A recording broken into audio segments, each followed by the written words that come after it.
What's up, everybody? I'm back with another episode of the Keep Going podcast. Today's guest is DJ Shaheed Ali, and in this episode, we discuss his journey through music, what it was like growing up and getting involved in music at a young age, being in the choir, his parents keeping it around him, and truly taking that passion and turning it into a career through dedication, grit, putting in the hours, and truly putting himself in uncomfortable situations to get to where he is today. We discuss the importance of networking, what it's like to pick the right song, prep for the set, read the energy of the room and keep it going, and much more. I hope you all enjoy this episode. As always, keep going.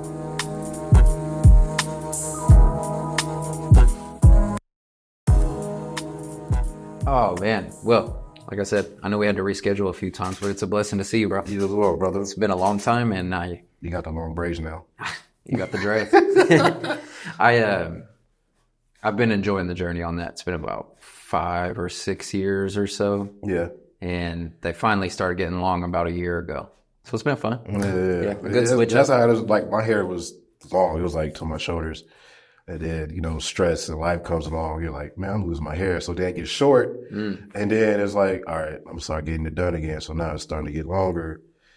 So I'm trying to get back to my shoulders. I understand. Yeah. Well, man, I know we could talk stories all day and we'll get into them, but I kind of want to learn about your DJ journey, your music experience, what led you to it. Just kind of take me on the flow for that. Man, music has always been like a part of my life since I was 6 years old. Like, I remember living in West City with my mom. I was a badass, ain't gonna lie. I would always bring out like the pots and pans and just play it like they were drums. And then I was in choir from like 8th grade to like junior year in high school. And then when I started DJing, it just became natural, really. So it's been quite a journey. I would say that it's been ups and downs. What do you think made you like fall in love with it as a child? It was just natural, but was there something specific, you think? I don't know. I don't know what it is. Yeah, I think it might have been. I remember my mom telling me she would always put headphones on her belly. So maybe it just kind of like sparked something. I don't know. Like, that's a good question. Like, I don't even. Maybe I think whenever I listen to music, some people listen to music differently. You know what I'm saying? So me, I would pick the smallest little thing in the song and be like, yo, you hear that? They'd be like, I don't hear nothing. It is just like, it's the small things in it. And then, of course, being in choir, you'd be like, okay, that's a bad singer. You know what I'm saying? Yeah. So it's like, good singers for bad singers, you know what I'm saying? And then on top of it, it's poetry too, in a sense. So it's always been interesting to me. And then, producing too, and then hearing different producers and things like that. And there's, I don't know. There's a lot. There's like a lot of detail to it. Lots of details. So you had mentioned earlier when we were just talking, but you said like telling people don't get nervous. Do you think that was something else that was natural for you, doing music and choir, like being seen, performing? Yeah. Like, yeah, the being seen part, of course, you know what I'm saying? It's So that's a different confidence, I feel like, when you're playing an instrument or singing or making music, like you're saying, producing, to see it like not witnessed, but enjoyed. Yeah. It's I'm sure that's an interesting feeling. Yeah, being on stage in front of like, let's just say 1,500 people on a Saturday night. I mean, yeah, you'll get the jitters a little bit, but it's like once that first song comes on, you see people dancing and having a good time. It's like, oh, okay, now it's here. And then on top of that, it's also, for me, it's also like a out of body experience. Like, you're watching yourself DJ and then others seeing people dance, for me at least. So it's kind of like a spiritual thing with me too. So you get into that flow state and then you're just separate? Wow. Yeah. Expand on the spiritual side. Like, I remember, what was this, 2022, I only said 2023, whatever, somewhere. I had the video on my phone. It's one of them too, but there was at least 1,500 people that night. And I wasn't even drinking. I wasn't drinking that night. It was just, it was like this calm, like cool sensation on my body. So, I'm just getting in the groove. And then I felt like I was sitting, because you've been to Fast Hall, right? Yeah. Okay, so there's a stage and there's like the little seating area on the side. I literally felt like I was watching myself from the sidelines, like DJing. That was the first time you've had that happen? First time. First time. And it was like mind blowing. I'm like, is this real? Like, and in a sense, it felt like I was healing like that 6-year-old little boy in me. You know what I'm saying? So it's like I finally did it? Yeah. Like, Mama, I made it. Like, you know what I'm saying? I'm doing this not for you, but also for my dad. You know what I'm saying? Because I remember my dad putting me into piano lessons and I quit because I just couldn't handle it. So now he's seeing me. He's like, I'm proud of you, son. Because now, I just got back home from Iowa last Saturday just a DJ. So that right there was like, okay, this is something. You got to keep going because there's no stopping. Yeah. How'd you stay in that flow state when you had that first moment at Fastler? Because I would feel like you'd recognize that it's out of body and then like snap back to reality. Probably when I messed up. Oh. Yeah, probably when I messed up. It's like, oh, shit. I'm still doing something. Yeah, I'm still doing something. So during that flow state, like, I remember I fucked up once. I know I fucked up, but didn't. And what is fucking up? Like hitting the wrong song? Or it might have been like... Or is it the transition? It might have been like the transition. You know what I'm saying? Because you're not even... When you're in that flow state, you're not even paying attention to it. I mean, you're paying attention, but you're not really paying attention to shit. You're just kind of like, okay, you're watching the crowd. You see the people have fun. You know what I'm saying? Really? So, yeah. That's how you gauge it? Yeah. Damn. Yeah. That's got to be hard. It's hard. It's tough. So if they get super live, you're like, okay. And then like you put something on, it starts going down. You're like, fuck. Yeah. You're like, fuck. You're like, oh shit. Okay. Where I go? Or somebody may come up and request a song. That's normal, right? That's normal. But you can say no. You can say no, but majority of the times that song could be just complete dog shit. Like it could just ruin the whole vibe. And then now, because then it's just jumping, right? Mm-hmm. Too many genres, I guess. Yeah. So you got to figure out which genre to stay in. It may be the hip hop genre. It may be an R&B genre. It may be a Latin genre. It could be anything. Mm-hmm. You just got to keep in that flow state, keep the people coming back. How do you balance the like taking request or following the energy? Like how do you do that equation in your head? Like, is this song going to work? No. And then like when you're seeing their energy go up and down, how do you, I guess, keep it steady? For me, I ain't gonna lie, I don't take requests. Just not at all. Mm-hmm. I love that. Mm-mm. I don't take That's probably the better way to be, right? Yeah. It's a way better to be. You got a set already? No. Oh, yeah, no. Yeah. So I mean, it's different. Some DJs do, but me personally, I can't. You can't. Me personally, I can't stay on one thing because eventually you're gonna run out of those songs, and I'm pretty sure in these DJs' laptops there's at least like 30,000 songs, and maybe 500 of those you already played, and then you still have another however many that you still haven't played yet. But what was the question again? I'm sorry. No, I got off track. I was saying, how do you balance like keeping the energy steadily growing or things like that? I mean, for me. But I'm guessing you answered it kind of with the spontaneousness. Yeah, you're not going off, here's my set for a Tuesday. Mm-hmm. You're kind of going off the energy. So you're probably seeing what works, what doesn't work. Yeah, like exactly. But that's a huge skill to get that quick feedback. Right. Because what do? You see the song's not working and then you just like pause it? Or you transition to another one? You have to transition into it. Mm-hmm. You really have to transition into it. And then, because it may be nothing but women in the crowd. You know what I'm saying? They'd be like, okay, we're not feeling this no more. Okay, play some Beyonce. We all know women love Beyonce. Mm-hmm. So you play some Beyonce, they're going to go crazy, Or there may be some guys when they're with their, girlfriends or wives. You may want to play a slow jam or two. I don't know. You know what I'm saying? What I'm thinking about, dude, is like, in any activity, like whether you're doing athletics, cooking, whatever, DJing, anything. Mm-hmm. where you mess up, like if you mess up in something, but you keep going, then that's how you're like, that's the way to do it. Right. When you mess up and you pause, that's when it's like done. Yeah. So I'm just picturing like if a DJ were to just pause because he got overwhelmed by like 4 fucked up songs, like that's probably the ultimate loss as a DJ, right? Yeah. Just having to pause it. Yeah, you can't pause that in the middle of a song. Like that never happens. I'm always I wonder if anyone's ever just like, I'm done. You would literally have to just figure it out on the spot.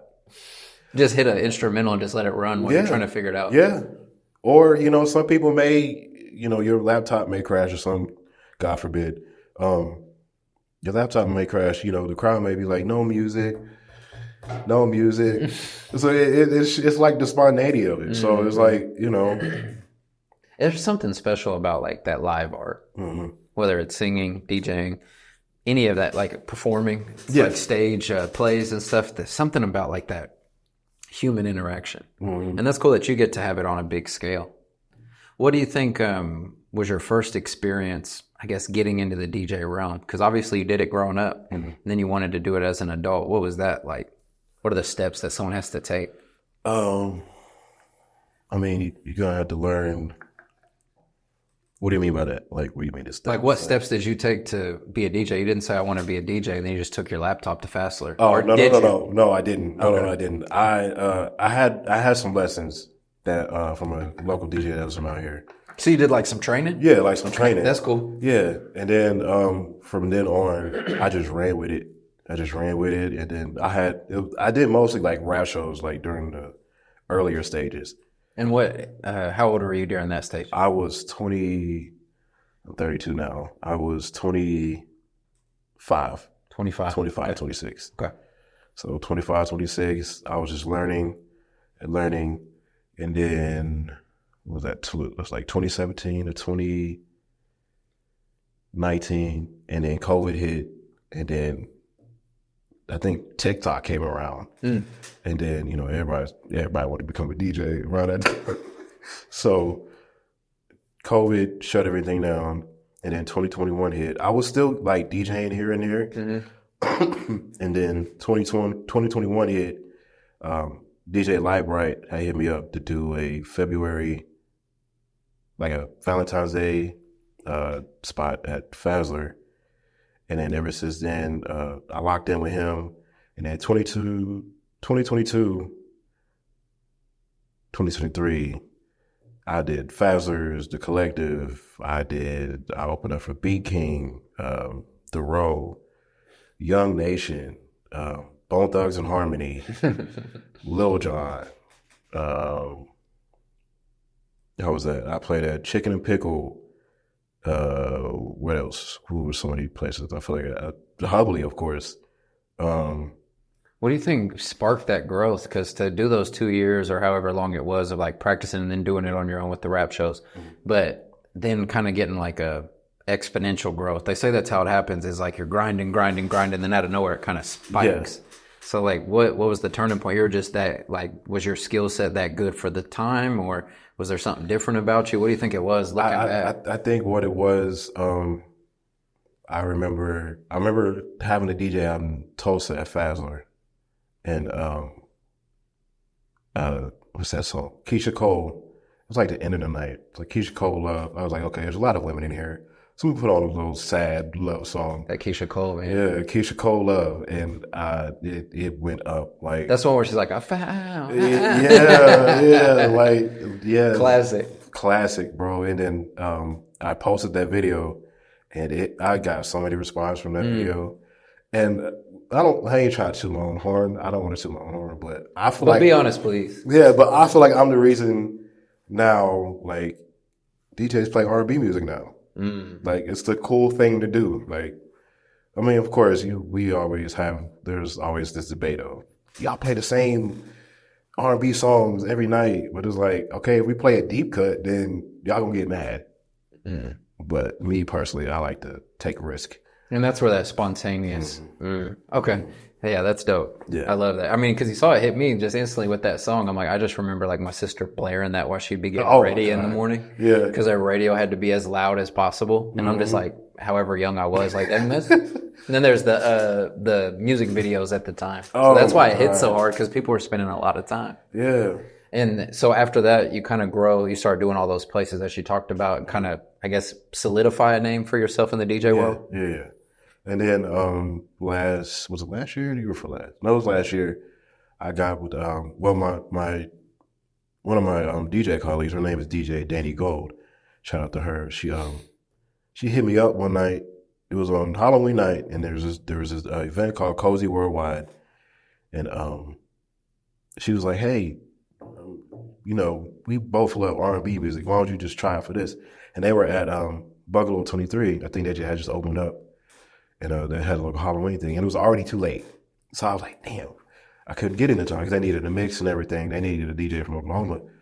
So I was like, "Okay, I'll just wait till next year." So, which was last year. So May, I hit them up, and then ever since then, I've been rocking with Cozy. So they came out here 4 times, and then they flew me out to Iowa this past weekend. And it was Cozy, sorry. Yeah, Cozy. Well, yeah, who was that? The Cozy World. So his name is Anthony Midas, and Cozy Worldwide is like his own event.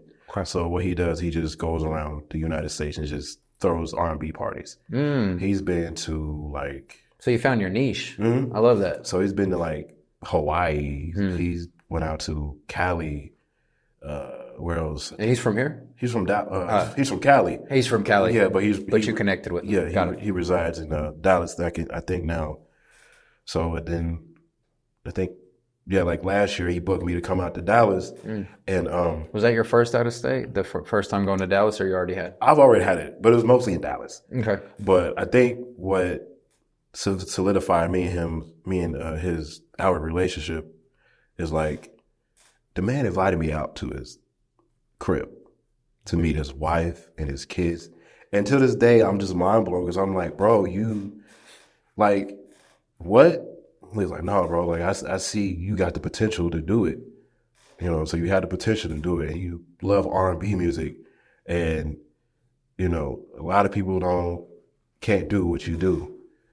So I think that right there was the turning point for me, where it's like, okay, now it's getting serious. Like that's a different level. Yeah, like it's always been serious, but having somebody that you haven't even known for a year yet, and this man is telling like, I believe in you, and things like that, and literally paid for everything, your flight, your hotel, just to meet up with another DJ who I'm super cool with now, and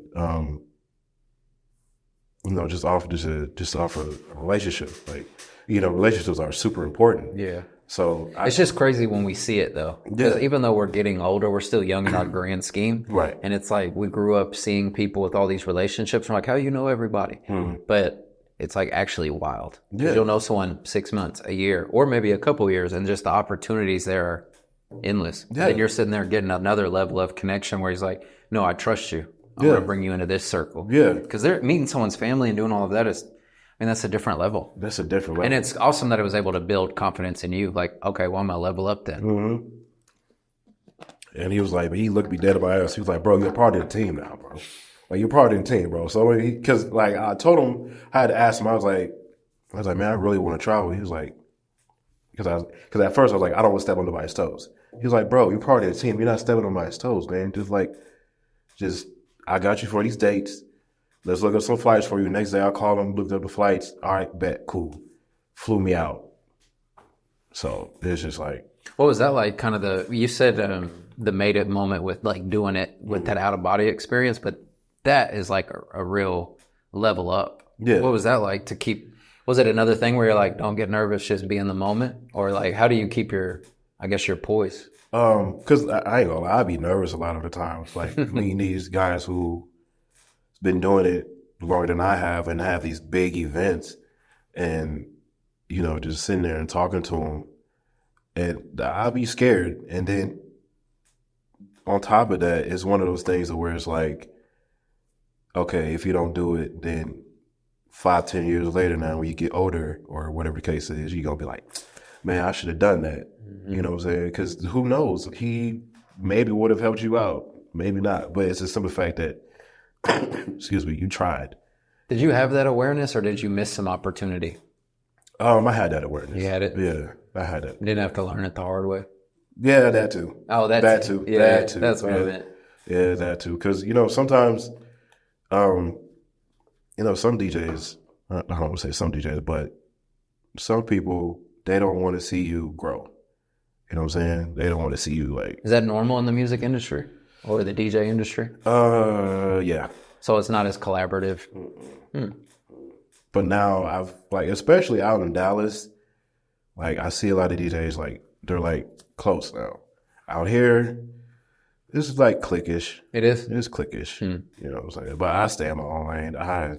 Well, that's probably why you flourish. Yeah. You're not worried about it. Yeah. You just do your own thing. I just do my own thing. You know what I'm saying? If I'm so cool.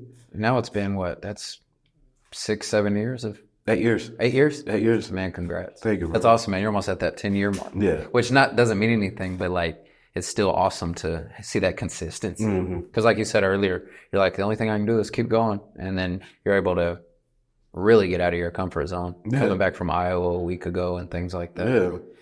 Well, how was Iowa, or what was Iowa like? That's that event. Yeah. So you go, it's already planned, but you're just is it headlining, or is it you get pieces? Or? Yeah, it's like headlining. It was me and Mikey Jukes. Shout out to him. Super dope dude. Yeah, we went out there. Iowa was different. How so? I've never been. I know there's a lot of land and stuff. Yeah, it's a lot of land. It's a lot of land out there.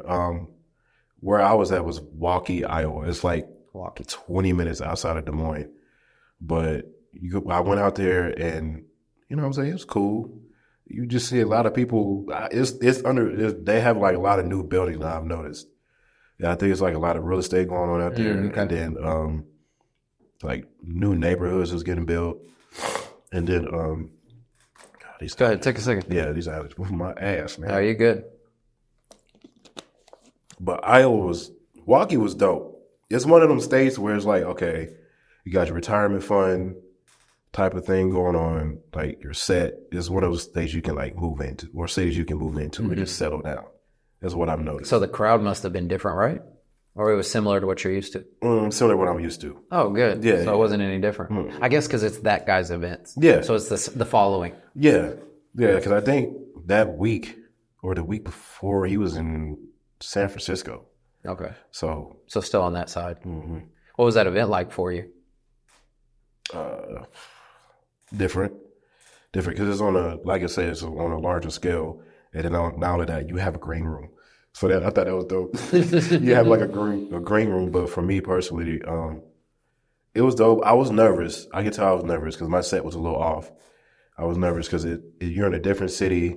You don't really know how to navigate. But then I was watching my homeboy Mikey Jukes, and he was just on the mic constantly. I was like, okay, mind you, I didn't get on the mic because I'm nervous. Usually, I'm not nervous when I'm on the mic, but this time I was. Is that another layer of skill? Is the mic? Because there's a lot of DJs that probably don't say anything, right? Mm-hmm. Mm-hmm. Yeah, that's definitely a different level of skill. How'd you push through it during the event? Just riding the wave and praying for the best? Or what? I was just riding the wave, and then me and him were just feeding off each other. You guys are going at the same time? We had a hour on, hour off. Oh, cool. Yeah, okay. Yeah, hour on, hour off, and then by the end of the night, it was just back and forth, like a back-to-back type thing. That's cool. Yeah, by the end of the night, everybody had fun.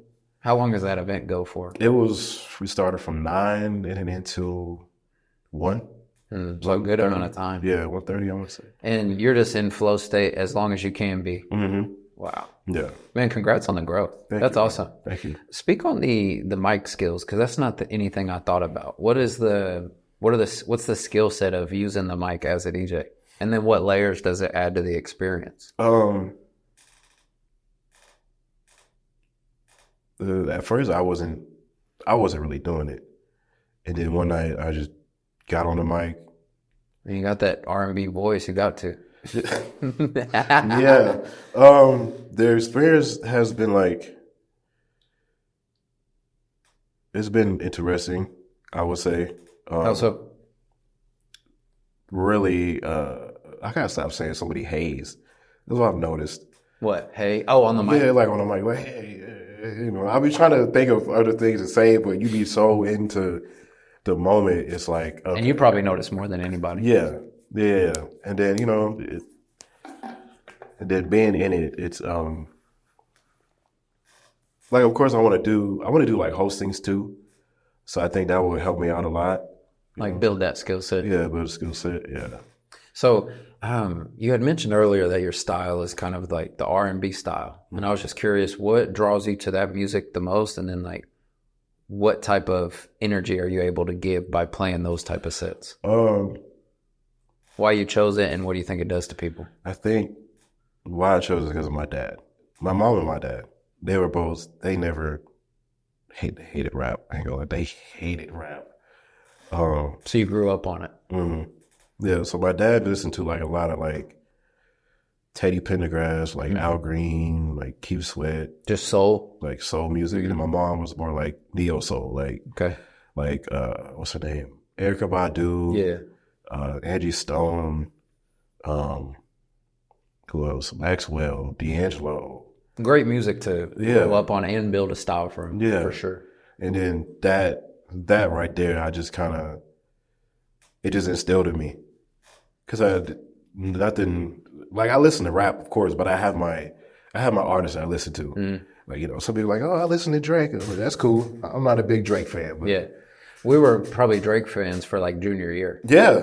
And then it was we're like, hey, bro, it's been 20 years. Like, and that sounds weird because you think like the longevity, you would just stick with it, but it was just for chapters. Mm-hmm. It's not like you're listening to Wiz Khalifa every day. Yeah. But in high school, you were. Yeah. You were definitely doing Cushion Orange Juice like for that year when it came out. Yeah. But sometimes it doesn't age the same. Mm-hmm. Not that it doesn't age well, but sometimes you diversify like you're talking about. Yeah. Like you get older and you're like, okay, I'm listening to other things besides R&B. Like now I listen to R&B, Afro beats.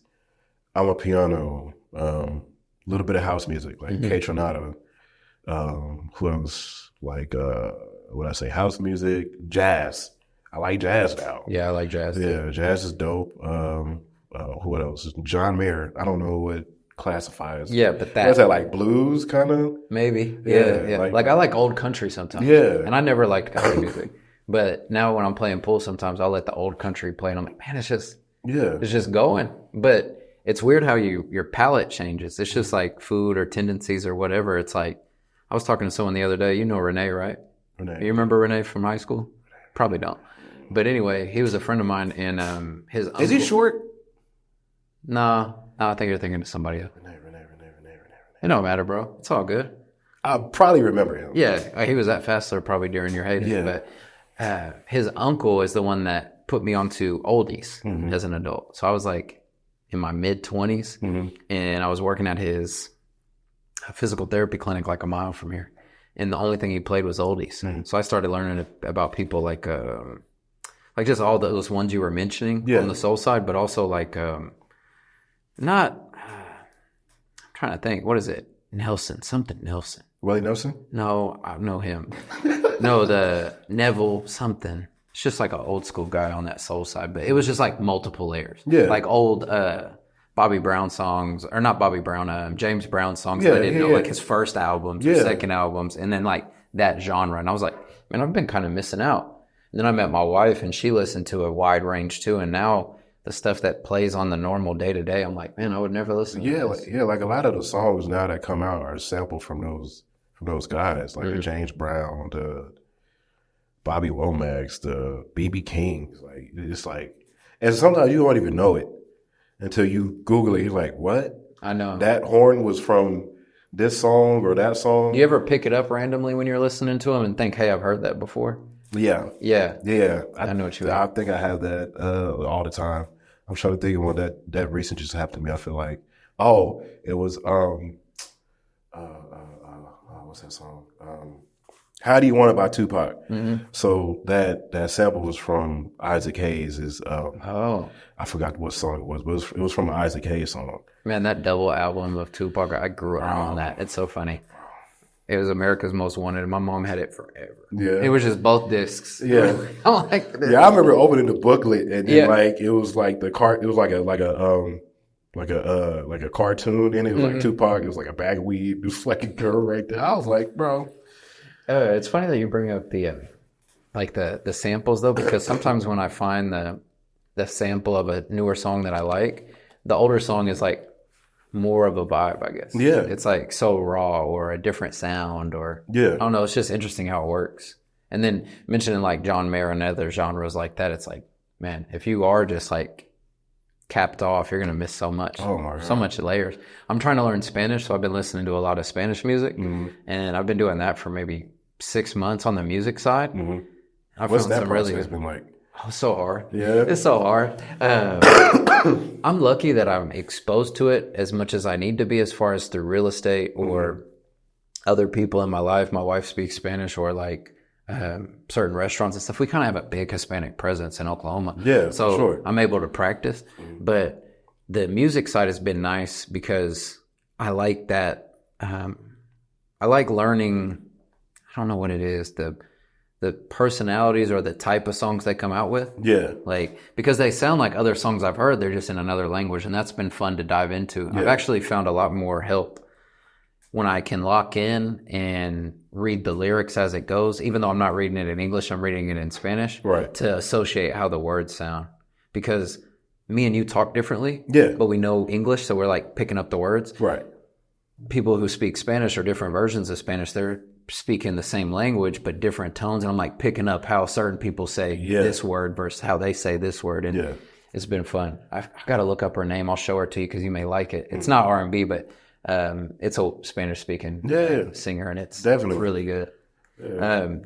As far as the R&B though, since you have a style, I guess, do you like that you have a style because then you're only in rooms that you'd want to be in, or did it at some point like minimize your growth? I think, I mean, I like the style, but I think I like being in that type of area. That atmosphere. Yeah.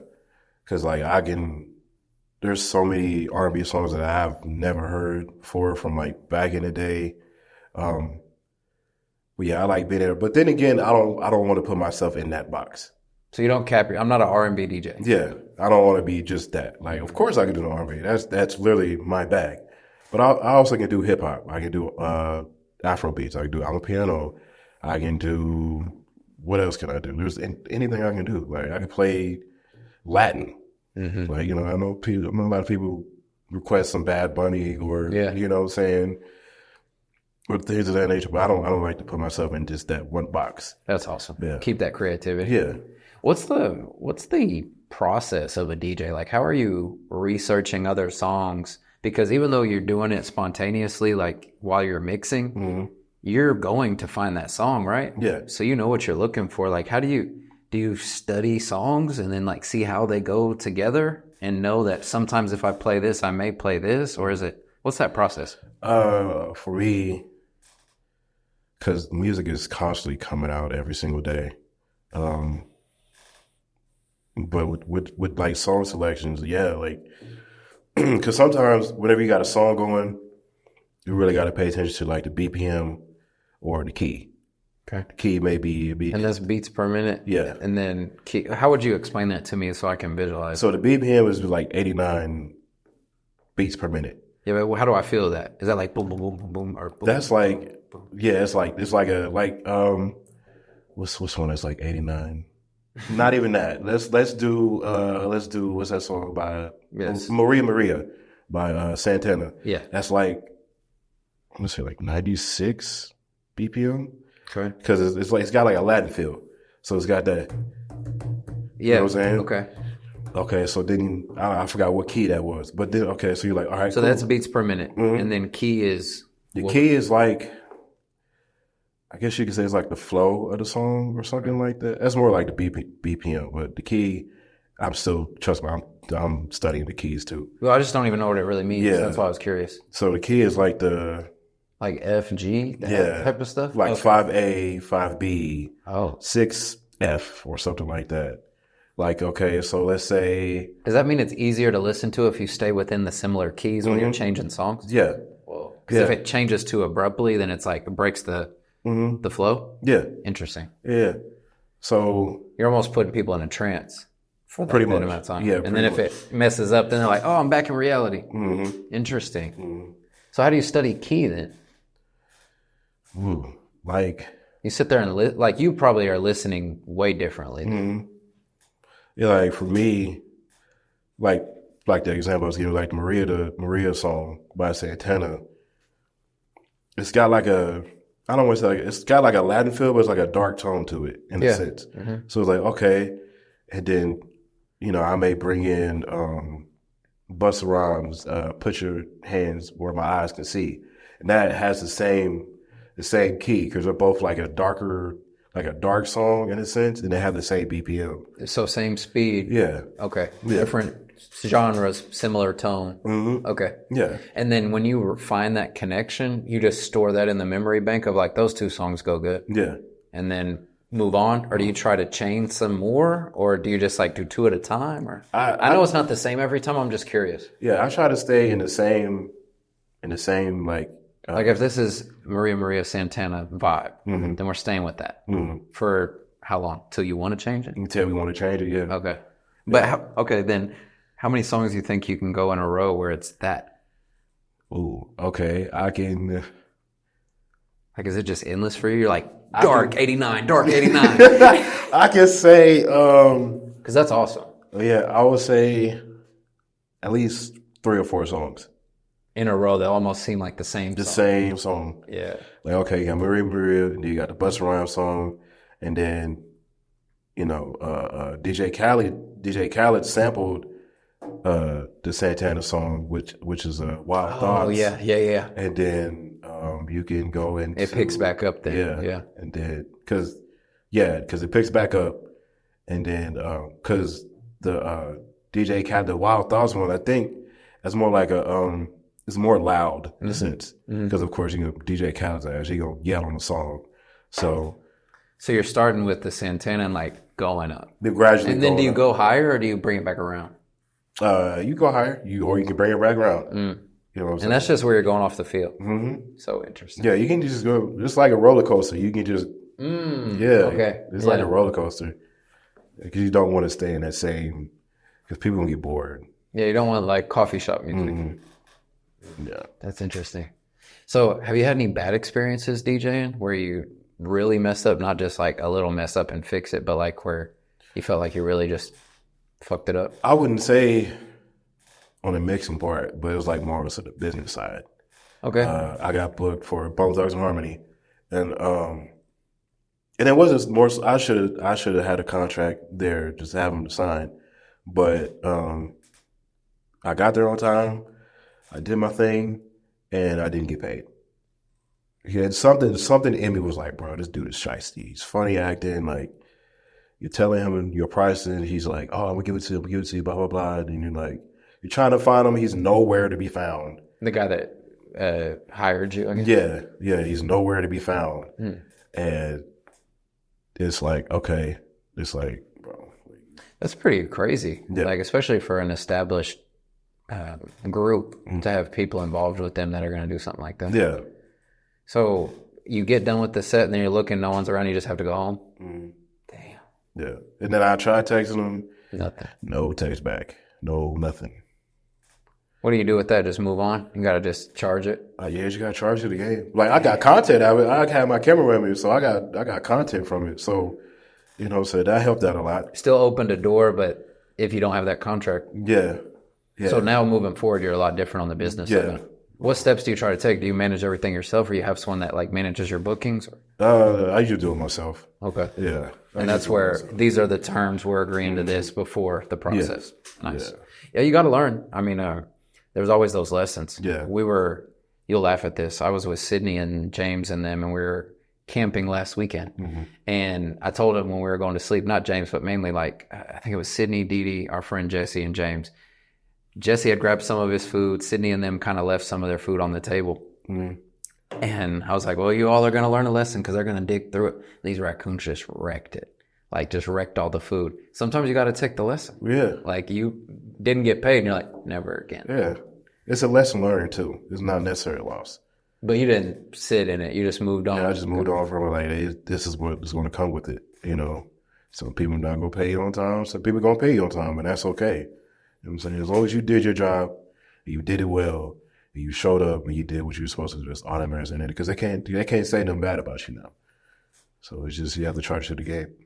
Do you always keep a content guy around you, like a camera guy, to film what you're doing? I need to.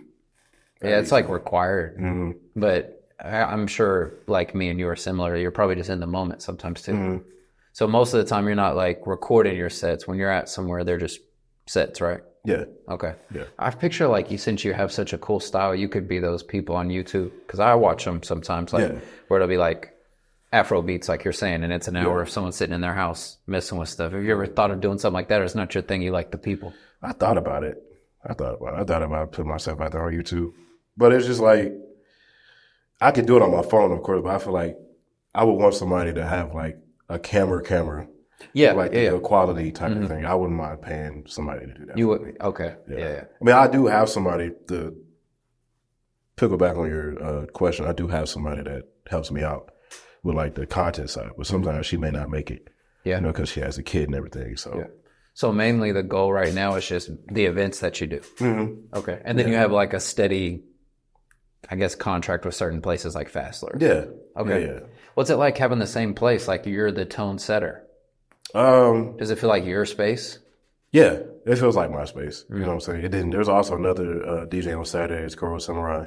It's like my little brother, pretty much. But yeah, it's like our like little space. You know what I'm saying? It's like, the way I look at that is like practice for us. You know what I'm saying? Just in case we have these big events or anything like. Because you can always get the reps. Yeah, that's the way I look at it. So it's like, it's really our space, even though it may not be people there that would. Now the Thunder in the playoffs, of course, people are gonna be there all the time. So it's like, okay, now you got to cater to those people too. So. Yeah, well, when you started at Fastler, it was probably packed every day, like that you were there.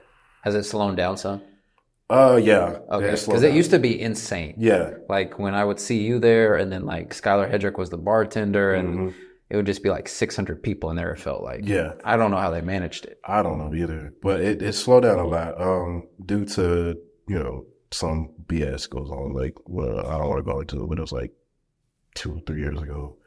Somebody ended up getting killed over there. Oh. So it just like slowed everything down. So it's just now we just got to be careful. You know what I'm saying? How do you feel being somewhere for a long period of time? I feel like some people it would be easier for them to get comfortable and be like, yeah, I'm in my Fastler space. And I'm just using that as an example. Like, yeah, these people like these songs and this is what I'm doing. How do you balance that, but also like growing? Because you do the events and things like that, but do you have to be conscious of it, or you just take opportunity, or what's that look like? What you mean? Like, I feel like someone could get a contract at a place and then just be comfortable only being there. You still do events and things like that. But is that something you're conscious of, or you're just trying to hustle? I'm conscious of it because I don't want to be content. Yeah, because you said you didn't want to be in a box with Airbnb, so I doubt you want to be in a box with only one crowd. Yeah, I don't want to be content. I don't want to be complacent. So that's why I have these things like Fastler, you know, Cozy Worldwide, or I may have something small like a opening somewhere or something, which I haven't done in a while. It's just been mainly Fastler and Cozy, which I've been okay with. I've been grateful of. So because it not only takes me away from Fastler, but I could do Cozy and I can just, you know, be myself there. And not saying I can't be myself at Fastler, because I can, but I could do both and then be like, okay, what's next? You can get a few different outlets. Yeah. And then another thing I forgot, I also do me and a good friend of mine named Trip G. We also do our own events too, called Trip and Friends. Okay. You know what I'm saying? How often is that? It's like once a month. Okay. Once or twice a month, because we'll do like an artist showcase, and then we'll do maybe like a little mixer type of thing where it could be, you know, DJs, artists, you know what I'm saying? So the artists get to perform, you're doing the music for them or playing their music that they want, and then you all can perform as well? Yeah. Yeah. And you and him started those? He started it on his own. Okay. And then me and him met up once, and ever since then we've been locked in. Seems like a recurring theme with you is like people see the value maybe. Yeah. Or the heart, intention. Definitely. sure. What are some of those events like for you as far as the collaboration? Because you said it was kind of cliquey, but now you all are throwing these events where it's basically networking. Is that breaking the mold? Are you all unique doing something like that? Yeah, we're trying to break the mold. You know what I'm saying? I mean, of course, you're gonna have those people who are like real finicky and like kind of shisty here and there, but you know, it's more so like trying to break the mold and bring people in where, you know what I'm saying, everybody don't have an ego. You know what I'm saying? Everybody can come in, oh, you need a DJ? Okay, well, I'll be out here and blase. Hey, what's your rate? Okay, my rate is cool. This and that and the third. Okay, well, come out here, I'll pay you. I got a show or whatever the case is, or you may need a cameraman. You know what I'm saying? You may meet a cameraman there and y'all may do business together. You know, you never know. Just like you talking about with Cozy, there's just all these opportunities. Yeah. What do you think it's done for you then, since like when you were a kid, you wanted it so bad and then you create it for yourself and now you're 8 years in, like, how do you feel now? Do you feel like you're not just getting started, but like, how do you feel? On top of the world. Really? That's awesome. On top of the world in a sense, but also, in what way? What do you think? In a way of, you know, some people have cosigns, I guess. Okay. And I never had a cosign. Like they're skipping the line a little Yeah, bit. kind of like, yeah, exactly. Like skipping the line.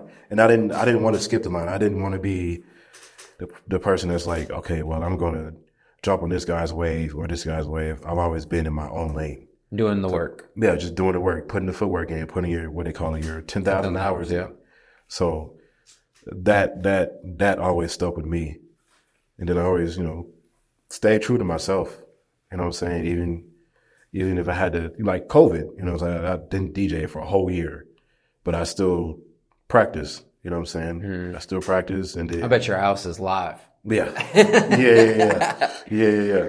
How did you stay consistent? Like, you are getting recognition, but when someone is like yourself, just putting in the work and not worrying about like the outside influence, how do you stay locked in?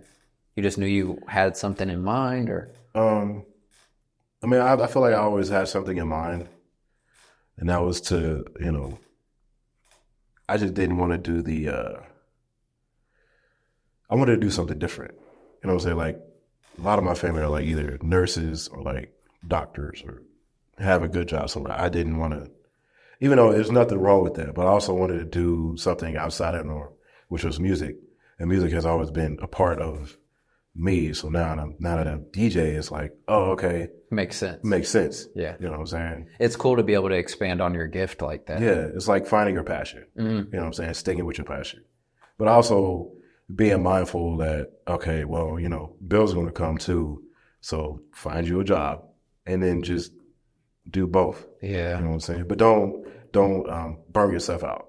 Yeah. Don't burn yourself out. Don't do too much of each. Yeah. Yeah. Like, It's weird like that. Because sometimes, and I'm speaking for myself, but agree with me if you want, like, I feel like sometimes you're doing so much of things you need to be doing that, like, sometimes you do get that burnout, or you'll, like, be worried you're not doing enough. But I think that gradual growth is just so much better. Because I used to be the one that would try to get everything done in one day. And there's some days where I still try to do that, especially because me and you are similar with working a real career, but also having, like, a passion career. And it's interesting to just hit a certain level of like 1% better, 1% better. This guy I was talking to earlier, he said, his name's Daniel. He said, I was saying, I'm not perfect, but I'm trying. And he was like, you're not perfect, but you're better. Yeah. And I was like, that's the way, because it's so easy, especially in something like you're doing, to not see instant gratification. You've been blessed with what you've been telling me, obviously, but that's still a lot of weeks that you do your set, pack up, and go home. And you have to understand it meant something. Yeah. So that's beautiful in itself, just to like stay consistent. Yeah. And as far as your dad and your family, I know you broke the mold, but you made them proud, and he said you were proud. But how did that feel? Because I know when my dad said it officially, it felt pretty cool. So how did you feel like getting that recognition? It felt cool. It felt amazing. Because, you know, me and my dad come from two completely different generations. You know what I'm saying? And because we like, I love my dad to death, but we butt heads a lot, and that's okay. You know what I'm saying? That's father and son shit. But I remember calling him, telling him, you know, I'm about to travel. You know what I'm saying? He was like, I'm proud of you, son. Keep going. He was like, I see you doing your thing. He was like, at first I was a little worried because I thought you was going, you know what I'm saying? But he was like, no, I'm very proud of you. Then my mom, because my mom is sick. She has pancreatic cancer. Mm-hmm. So it's like being there for her.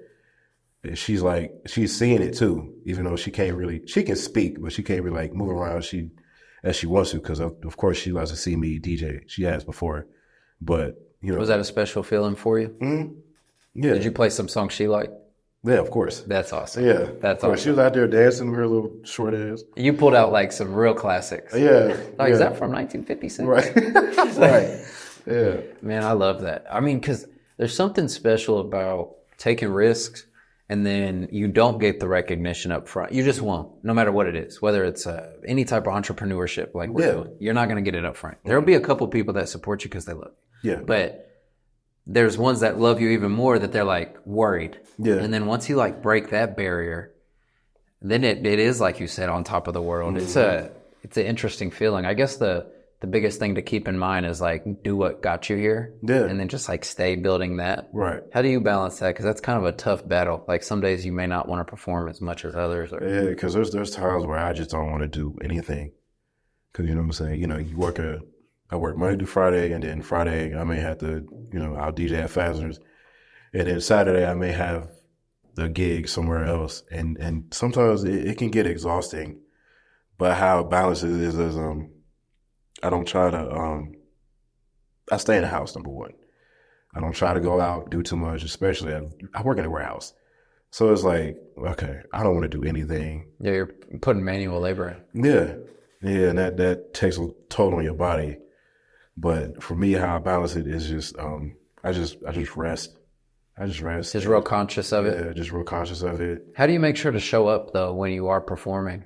Like even if you're just as tired, not work-wise, not warehouse-wise, but like with your art, mm-hmm. How do you like make sure to give those people that great experience? Mm-hmm. Like, how do you not half-ass it one day? The same way I do at work. If I give 100% at work, I gotta give it 100% here. So even if you're tired and you're driving up there, yeah, you talk to yourself, you breathe. Like, what do you do? Or is it just mental? You're just like going to work. It's a mental thing. Mm. It's a mental thing. I don't try to look at it as work. It's just like, okay, this is practice. You know what I'm saying? You've said that so many times. I love it. Like this is just reps. Yeah, it's just reps. And that's why when you do have like those big events or you're traveling states, you may be nervous, but you've been here. Yeah. You just do your thing. Yeah.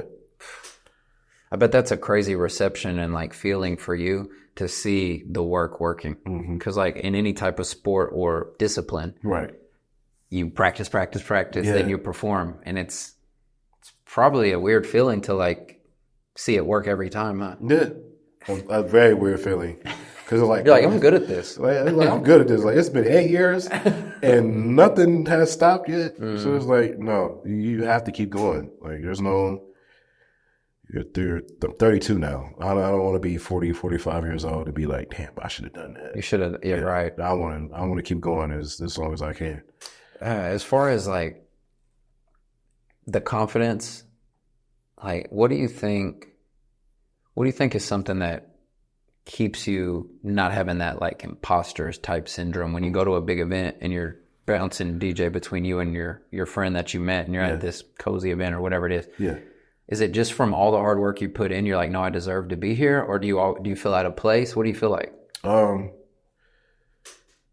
It's like I've been here before. You know what I'm saying? I've been here before, and you know what I'm saying. I don't try to. I got off track. What was the question again? No, you're good. You're like, you've been here before. Like, how do you handle the pressure and not show up and be like, am I supposed to do this? Like, yeah. There can be pressure, but then again, it's like once you get there and once that first song go off, it's like, okay, now there's no pressure. Like, okay, there's 100 people here, and about an hour and a half, it's gonna be at least another 500 people. So now you got 600 people. And then your boy just finished his set. Now you gotta show up and do it. Don't look at it as a pressure. Don't think about it. Just do it. Once you get on that mic or that first song play, let it ride. That's dope. Let it ride. Don't even think. Don't even. Pure feeling. Yeah. What are some advice you would give someone that's trying to get into the DJ realm, whether that's doing it on a small scale or doing it on a scale like you do? What's advice you would want someone to give you? Practice, number one. Number two. Like anything, treat it like a real discipline. Yeah. Number two, if you're going to start something, do it. And don't give up. Don't keep going. Don't even think twice about quitting, because I've thought about quitting, but it's like, okay, what's the point? You made it this far. Let's just see where it can take you. Yeah, and just take a couple more steps. Yeah. And then number three would be, I want to say, relationships. Yeah, the networking. Network. That's how you really skip the line, Mm-hmm. like in a good way. Yeah. Yeah. Network. You know what I'm saying? Introduce yourself, whether that's in a DM or in person. Network. Relationships, because you never know who might hit you up just off that interaction. Yeah. You know what I'm saying? It's kind of crazy, like whether it's through the podcast or business, sometimes I'll just ask and like you'll be surprised at what works, and not just like on the podcast, but in business relationships and things like you're doing. It's like, yeah, you never know. And it may be just that instant support. Yeah. That collaboration. There's a lot of people that are like that and a lot of people that aren't, but I feel like the more open you are to it, you'll connect with those ones that are on that same level. Yeah. Like, no, let's collaborate. No, there's enough for everybody to win. Let's all keep moving forward to where it's not the scarcity side. Yeah. Yeah, for sure. What do you think it's done for you then? I know you've talked about like it being something you wanted to do, your parents telling you they're proud of you, the feeling you give the people when you are performing, but just personally, now that you hit this point and you know that you're supposed to be here, like, what do you think it's done for you personally? My confidence. I didn't like, I remember like when I was in high school, I didn't talk. Like I talked. You were always funny, but you were quiet. Yeah. Yeah, I was quiet. I wasn't as charismatic as I am now. So now at this point, it helped me be more confident and more charismatic. And now I can talk to anybody about anything. All I gotta do is say, "Hey, how you doing?" They would say, "Oh, okay. Where you from? Okay. What's your favorite song? Okay. You like this? What you like to do?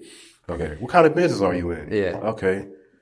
Because you never know. There's something beautiful about just genuine curiosity. Yeah. Not trying to grill someone, but just like, how can we connect? Yeah. There's something.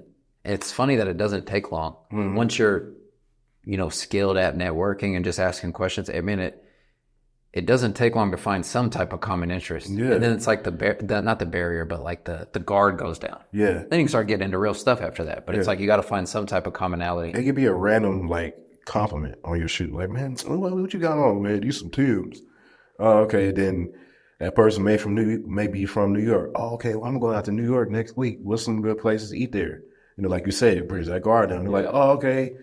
I don't know. And then you say the area you're going to, and they're like, oh, no, that's where my aunt's from, like that same neighborhood. And you're like, oh, shit. Yeah. Then it just... Like an example, this guy I work with, he was a manager at my job, and he was asking me about my trip. And he was like, man, where'd you go? I was like, I went to Iowa. He was like, oh, okay, well, that was Slipknot's album name or whatever. I was like, oh, okay. Okay, cool. Interesting. So we just started talking about rock music. You listen to rock too? Yeah. That's cool. Yeah. That's dope. Who's some rock people I should listen to? What kind of rock do you like? Just tell me what you think. Okay. You might like Flyleaf. Flyleaf? Avenged Sevenfold. Dang, I know those shirts. I remember those from Hot Topic. Oh, my God. I remember Avenged Seventh. What is it? Avenged Sevenfold. I remember seeing those shirts. Yeah. Like the Reaper. Yeah. Yeah, Avenged Sevenfold. Who else? Oh, I was about the two. I'm trying to think of a third one. What's the third one? Breaking Benjamin. Breaking Benjamin. Breaking Benjamin's a good one. Four.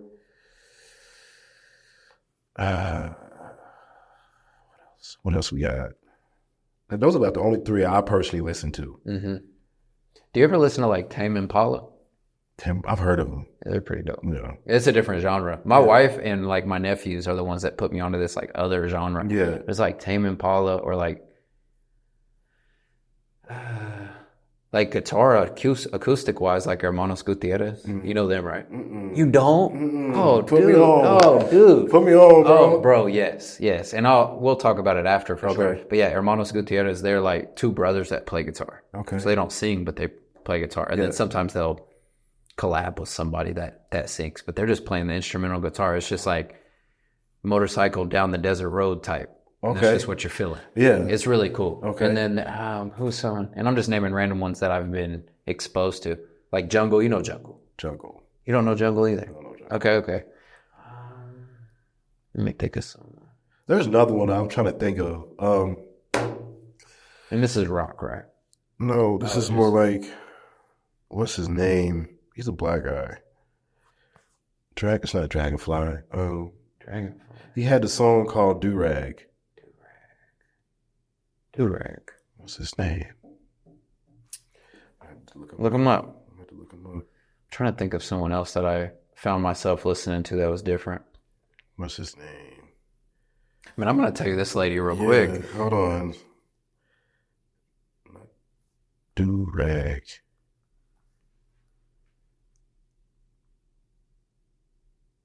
Thundercat. Okay. Thundercat. Okay, I haven't heard of that. Like Thundercat. The newest one for the listeners and you, because it's new to me too, is, and I may be butchering her name, Natalia Lafourcade. Natalia. How do you spell that? That's the Spanish one. Dude, it's pretty dope. She reminds me of like, okay, I'm gonna have to listen to her. Yeah, I'm gonna have to check out the ones you're talking about. Also, thank you, man. I'm gonna put you on another one. Okay. This is more like, I don't want to say R&B, but this is more like, what would I put them in? Don't even box them. Just throw them out. No. Okay, so we got Sabrina Claudio. Okay. She's got a real nice voice. There's something about women singing. It's just so crazy. Bro. I'm like, why do I love this so much? Yeah. Like, I love when guys are singing too, but there's something about like just those women going crazy. They be going crazy. I'm like, damn. Yeah. Like, one that I got locked into for a while was Sierra Farrell, I think is her name. Sierra Farrell. It's country. Familiar. It's country music, but like bluegrass music or something. But it was like old timey soul with not soul, like country soul with like the big dresses type. Yeah. Like old school. And I was just like, dang, that's crazy. Yeah. And I'm like, why is this speaking to me so much? But you're just locked in. Yeah. Like, I even got sucked into that Choosing Texas shit. It came on, I was like, damn, this song is kind of hard. That Ella Langley, I was like, why is it grabbing me like this? Like, the first time I heard it, because I saw her on Theo's podcast, and then I was like, well, I'll listen to one of her songs. And I listened, I was like, damn, that's really good. Yeah. Like, why is this grabbing me? But the Hermanos, that'd be my biggest one to give you. Okay. Yeah, it's just acoustic. It's really nice. So I got you at Sabrina Claudio. Yep. And Flyleaf, I think. Flyleaf and another one. A lineup of Raz. Okay. Hard. Okay, yeah. When we get off here, we're gonna put them. I'm gonna write them down so I don't forget. Yeah. But your wife will love them. I'm telling you. Okay, perfect. Sabrina and Alana, she gonna be like. There's not many times I'm showing her something, so I definitely get it. As far as your journey, though, I think it's cool that you're so aware. You kept bringing up like being there, being in the moment, not being nervous. Even if you are nervous, pushing through. Oh, just do the work. It's like these things that are so synonymous with growth in any field. So it's like it's so cool to see people that are truly chasing a passion, especially people I know from a different era. Yeah, you know, like we've been out of school for a long time, and it's nice to see people that are still trying to do something for themselves. Right. You know, you're always going to have to work, but what are you doing for you? What are your outlets? How are you being creative? How are you giving back to the world and things? And I think you're doing a beautiful job of it. And I just... Likewise. Thank you. Likewise. Thank you. I'm super thankful that we got to sit down too. Before I wrap up, I want to ask, was there anything I didn't touch on your journey that you wanted to mention or any questions you had for me or anything? No, sir. I doubt it, but that's it. Man, seriously, I can't echo it enough though. It's inspiring because when I meet people that are specialized in a discipline and it has those same similarities of just 1% better. Yeah. it's just so motivating. Thank you. But bro. thank you for the messages you gave everybody, the music, and I look forward to connecting more. But I appreciate you, bro. For sure. Thank you, bro. Yes, Thank you, sir. brother. Yeah, Appreciate no you. problem. No problem.